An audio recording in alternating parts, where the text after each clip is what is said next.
우리는 실시간으로 지구 반대편에 있는 사람과 얼굴을 마주보며 안부를 전하고 지구 반대편에 있는 상점에서 물건을 구매하고 일주일이면 구매한 물건을 받아볼 수 있는 시대에 살고 있습니다.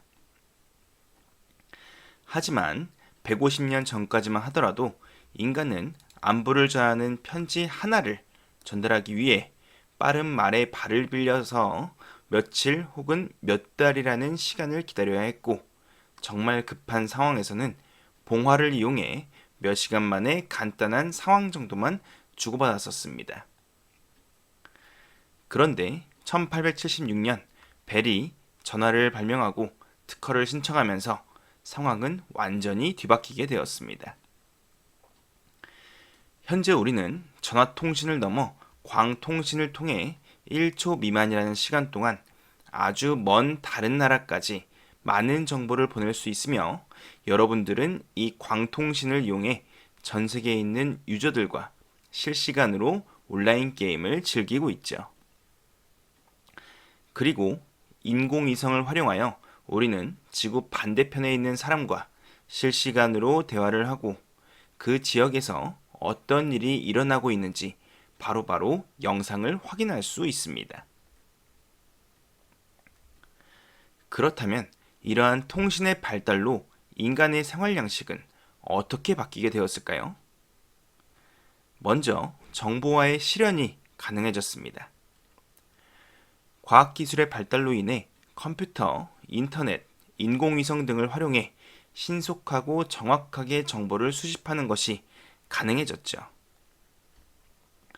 특히 GIS, 즉 Geographic Information System을 활용하여 수많은 방법의 공간 분석이 가능해지게 되었습니다.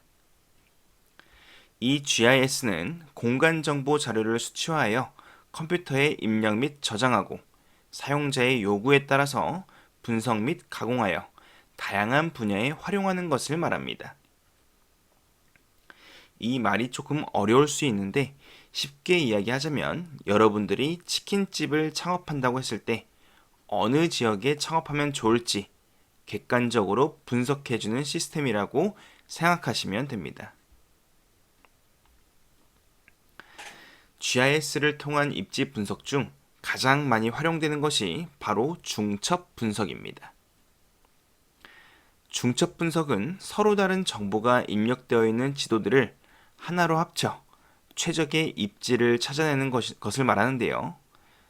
이렇게 말하면 너무 추상적이니 예시를 들어서 설명하도록 하겠습니다. 먼저 여러분들이 신설 학교를 세울 수 있다고 가정해 봅시다. 학교를 세울 때 우리는 여러 조건들을 생각해 봐야 하죠. 많은 조건들이 있겠지만 간단하게 두 가지만 정해 보도록 하겠습니다. 학교를 세울 때 가장 중요한 것은 바로 주변 지역의 학생 수입니다. 학교에는 학생이 있어야 합니다. 만약 너무 적은 인구가 거주하는 지역일 경우 학생 수가 너무 적어 학교 운영이 제대로 이루어지지 않겠죠. 그리고 주변에 유해 시설물도 없어야 제대로 된 교육 환경이 갖춰질 것입니다. 그렇다면 GIS 중첩 분석을 통해 어떻게 입지를 찾아낼 수 있을까요? 화면 좌측 상단의 표는 주변의 학생 수를 나타내는 것이고, 학생 수가 많은 곳은 큰 네모, 적은 곳은 작은 네모로 지도에 표시를 했습니다. 그리고 유해 시설물과의 거리가 멀수록 검은 큰 동그라미, 가까울수록 작은 동그라미로 지도에 표시를 한 것이죠. 중첩 분석은 이 각각의 정보가 담긴 지도를 이런 식으로 하나로 합쳐서 판단합니다. 즉, 중첩 분석에 따르면 우리는 새로운 학교를 B에 입지시켜야 하는 것이죠. 그럼 다른 조건을 가지고 연습을 한번 더 해볼까요? 우리는 다음 조건을 토대로 가상 지역에 스키장을 건설하려고 합니다.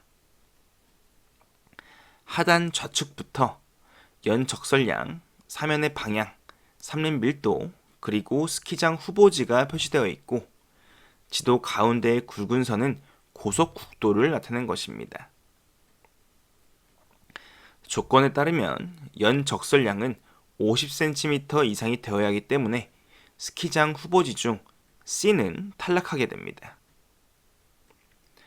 그리고 후보지 E는 고속국도와의 거리가 2km가 넘기 때문에 탈락하고 사면의 방향은 북향이어야 하기 때문에 후보지 D도 여기서 탈락하게 되죠. 남은 후보지 A와 B 중 A가 삼림 밀도가 낮기 때문에 최종 후보지는 A가 되게 됩니다. 이처럼 우리는 상점, 국가기관, 쓰레기 매립장 등 다양한 기능의 입지를 결정하는데 이 GIS를 활용하고 있습니다. 그렇다면 GPS는 뭘까요? 많은 사람들이 GPS와 GIS를 헷갈려 하는데 이 두 개는 완전히 다른 개념입니다. GPS는 글로벌 포지셔닝 시스템, 즉 GPS 위성에서 보내는 신호를 수신해서 사용자의 현재 위치를 계산하는 시스템이죠. 우리는 현재 자동차 내비게이션 그리고 스마트폰 지도를 활용해서 현재 우리가 어디에 위치해 있는지 알아낼 때 사용하고 있습니다. 정보화로 인해 우리들의 삶은 크게 달라졌습니다. 20년 전만 하더라도 뉴스는 종이로 인쇄되어 독자들이 그냥 읽는 일방향적인 정보 전달이 주가 되었었습니다. 하지만 현재 우리는 종이로 신문을 보기보다 인터넷으로 뉴스를 접하고 있죠. 그리고 독자들은 뉴스에 대한 자신들의 생각을 자유롭게 댓글 기능을 통해 서로 주고받고 있습니다. 그리고 페이스북, 트위터를 통해 우리는 다양한 자신의 생각과 의견을 표현하고 토론하는 등 온라인 쌍방향 소통을 활발히 하고 있습니다. 그리고 과거 우리는 주민등록 등본, 주민등록 초본, 토지 대장 등을 떼기 위해 주민센터, 옛날 말로는 동사무소에 가서 직접 서류를 떼야 했지만 현재는 정부24라는 사이트를 통해서 대부분의 서류를 집에서 편하게 인터넷으로 받아볼 수 있습니다. 여러분들도 나중에 사회생활을 시작하면 이러한 서류를 떼야 할 일이 많은데 주민센터에 직접 가지 마시고 집에서 편하게 서류를 떼시기를 권장합니다.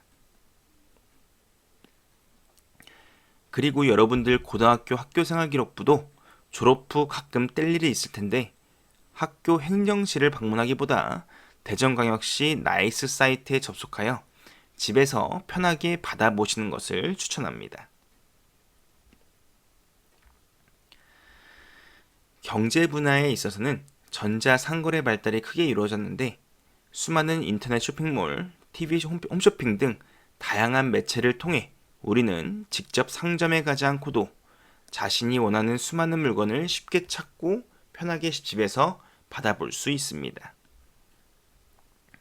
저는 평소 집에서 직접 회를 떠먹어 보고 싶었는데 코로나 시대에 발맞춰 최근 사시미 칼과 숫돌을 인터넷에서 사서 칼을 갈았었습니다. 그리고 인터넷에서 참치 뱃살을 통으로 구입해 집에서 참치집을 연출해 보기도 했었죠. 이처럼 코로나 시대의 인터넷 쇼핑몰은 더더욱 크게 발달하고 있습니다. 또한 인터넷 뱅킹이 최근 몇 년 사이 크게 성장을 하게 되었는데 은행 비대면 업무 서비스는 카카오뱅크가 그 시작을 알렸었습니다. 카카오뱅크는 인터넷으로만 통장을 개설하고 저축을 하고 돈을 빌릴 수 있는데 안 그래도 업무 시간과 겹쳐 은행에 가기 힘든 직장인들에게 꿈과 희망이 되었고 카카오뱅크는 단기간 내에 크게 성장을 하게 되었죠. 또한 여러분들과 함께 또한 여러 친구들과 함께 모임을 하는 경우 모임 통장 개설이 매우 어려운데 카카오뱅크는 모임 통장을 만들 수 있어 여러 사람이 함께 쉽게 관리를 할 수도 있습니다. 이렇게 이야기하다 보니 카카오뱅크 칭찬을 너무 많이 하게 되었는데 저는 카카오로부터 어떠한 소정의 원고료나 광고비를 일체 받지 않았음을 알립니다. 그리고 인터넷을 통해 원격으로 업무를 보거나 화상회의를 할 수 있게 되었는데 코로나 시대에 이 원격 화상회의는 엄청난 성장을 하게 되었습니다. 하지만 여기서 여러분들이 간과하면 안 되는 것이 있습니다. 원격 화상회의는 절대로 면대면 직접 만나 회의하는 것을 대체할 수 없습니다. 만약 여러분들이 선생님들을 처음부터 온라인으로 만났다면 여러분들과 선생님들은 서로 마음을 열고 친해질 수 있을까요? 선생님들은 여러분들을 제대로 파악할 수 있을까요? 아니면 여러분들은 선생님들을 제대로 믿고 따를 수 있을까요? 원격 비대면 화상회의나 수업은 사람 대 사람 간의 신뢰를 쌓는데 큰 어려움을 줍니다. 따라서 큰 돈이 오가는 사업에서 더더욱 원격으로만 계약을 진행하기가 어렵죠. 따라서 대면 접촉의 중요성은 앞으로도 계속될 것입니다. 사회 문화 분야에서는 원격 치료, 원격 교육이 가능해지게 되었는데 원격 교육은 현재 EBS 온라인 클래스를 통해서 여러분들이 매우 활발히 활용하고 있죠. 그리고 스마트폰을 활용해 영화, 텔레비전 프로그램 등을 언제 어디서나 볼 수 있게 되면서 문화의 확산 속도가 빨라지게 되었습니다. 이를 대표할 수 있는 것이 유튜브와 넷플릭스죠. 최근 몇 년 사이 유튜브와 넷플릭스와 같은 OTT 서비스가 확산되면서 TV 프로그램에 대한 인식이 많이 달라지게 되었습니다. 방송사가 정한 시간에 맞춰 드라마를 보기보다는 내가 원하는 시간에 내가 원하는 프로그램을 시청하자는 문화가 점차 확산되었죠. 특히 코로나 상황으로 인해 집에 머무르는 시간이 많아지게 되면서 넷플릭스와 같은 OTT 서비스 가입자 수는 폭발적으로 증가하게 되었습니다.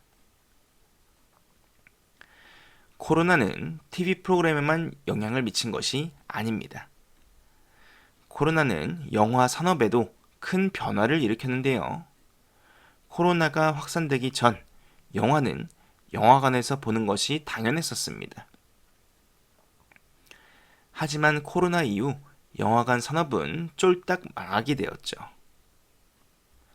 대형 영화사는 그냥 그대로 있을 수 없었습니다. 대형 영화 배급사는 자체 OTT 서비스를 시작하고 자신들만의 문화, 컨텐츠를 자신들의 OTT 서비스에서만 즐길 수 있도록 했죠. 대표적인 것이 디즈니 플러스입니다. 디즈니 플러스는 그 유명한 마블 시리즈를 디즈니 플러스에서 볼 수 있도록 하면서 많은 구독자들을 끌어들이고 있는데요.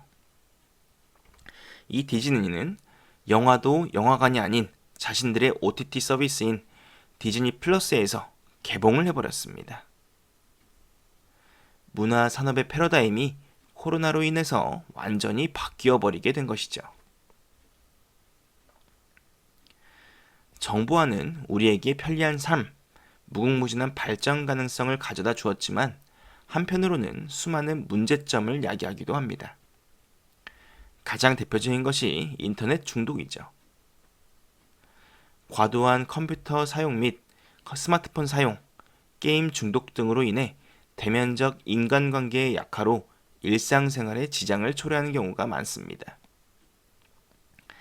때문에 은둔형 외톨이에 대한 문제가 점점 심각해지고 있죠. 또한 개인정보 유출, CCTV 및 휴대전화 위치 추적 등을 통한 감시나 통제로 사생활 침해에 대한 우려가 깊어지고 있습니다. 특히 코로나19로 인해 이러한 문제에 대한 관심이 높아지기도 했죠. 코로나 방역을 위한 확진자의 동선 공개와 관련해서 어디까지가 방역이고 어디까지가 사생활 침해인가 말이죠. 미국에서는 작년에 코로나 확진자 동선 공개와 관련한 주제가 뜨거운 감자였었습니다. 방역도 좋지만 사생활 보호도 중요하다고 생각하는 사람들이 많았기 때문이죠. 우리나라는 2020년 코로나 초기 확진자의 성별, 나이를 비롯해 모든 정보를 다 공개했었습니다. 그리고 확진자들의 세세한 개인정보 등이 인터넷을 통해 유출되기도 했었죠. 때문에 우리나라도 확진자 동선 공개와 관련하여 법을 다시 제정하고 감염병 예방과 관계없는 성별, 나이, 거주지 등의 개인정보를 더 이상 공개하지 않고 있습니다. 여러분들은 이와 관련해서 어떻게 생각하고 계신가요? 정보화로 인해 사이버 폭력, 해킹 등 다양한 사이버 범죄도 나타나고 있습니다. 가상 공간의 익명성을 이용해 사람들에게 악플을 다는 행태도 큰 문제가 되었었죠. 그리고 중고나라 사기 등 사이버상의 범죄도 지속적으로 증가하고 있습니다. 그리고 인터넷 도박은 청소년들에게까지 영향을 미치고 이는 큰 사회적 문제로 대두되고 있죠. 또한 정보화가 이루어지면서 지역 간 계층 간의 정보 격차가 발생하여 양극화가 심화되기도 합니다. 경제적으로 부유한 계층은 지속적으로 최신 전자기기를 사용하고 최신 정보들을 빠르게 습득하지만 소외계층은 전자기기를 접해볼 기회가 적어 정보를 습득할 기회 자체가 거의 없기 때문이죠. 특히 개발도상국의 경우 돈을 내고 인터넷을 사용하고 싶어도 인프라 자체가 구축되어 있지 않기 때문에 인터넷을 사용하지 못하는 경우가 많습니다. 이를 위해 일론 머스크는 스타링크 시스템 구축을 통해 이러한 문제를 해결하기 위해 노력하고 있습니다. 현재는 초창기라서 이용 비용이 매우 비싸지만 추후 안정화된다면 비교적 저렴한 가격에 개발도상국의 오지에서도 인터넷을 사용할 수 있게 될 전망입니다. 오늘 우리는 정보화의 실현, 정보화로 인한 변화, 정보에 따른 문제점과 해결 방안에 대해 알아보았습니다. 다음 시간에는 지역과 공간 변화에 대해 배워보도록 하겠습니다. 오늘도 수고 많으셨습니다.